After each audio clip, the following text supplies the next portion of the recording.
મારું નામ છે મોહમ્મદ એબ ગુલામ રસૂલ લોટીવાલા. હું રહું છું સલાવતપુરા પોલીસ સ્ટેશનની પાસે મમનાવાડમાં.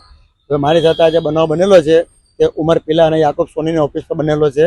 એમાં રવ બોમ્બેવાળો સામેલ છે. એ મને બોલાવીને વાત કરી કે તમારી આ મિલકત છે ને એને નથી થઈ, તે ગેરકાયદેસર છે, તૂટી જશે, તો કે તમે એને બચાવી હોય તો પૈસા આપો.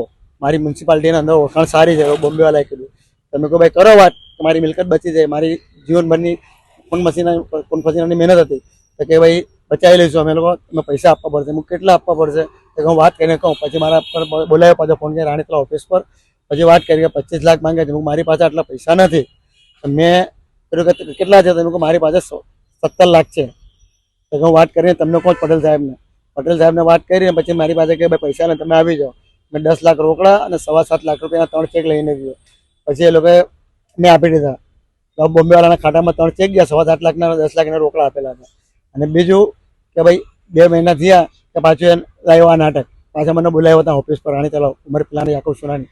એ લોકો મને કીધું કે ભાઈ આ તૂટી એવું જ છે કે તો તમારે એને બચાવી હોય તો તમારે સેલ કરી દો. હું હમણાં તાત્કાલિક પાર્ટી શોધવા જાઉં આ માહોલના અંદર.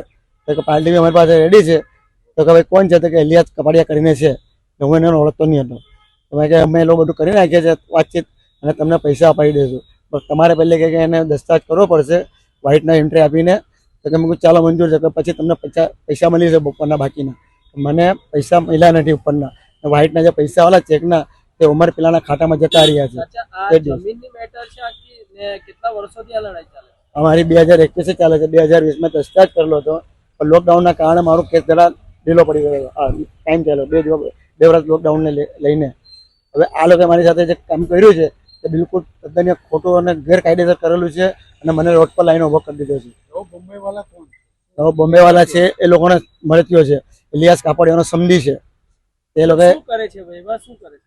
એ બિલ્ડિંગનું કામ છે બોમ્બેવાલાનું. ઇલિયાસ કાપડિયા કે એક્સપોર્ટની લાઈનનું કરે છે.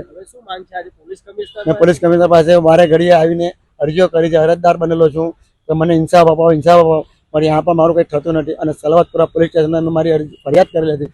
તે મારી ફરિયાદ એ લોકો દફતર કરી નાખી. બાલાભાઈ અને વારિસ મલિક કરીને એ લોકોની શંકાસ્પદ ભૂમિકા છે.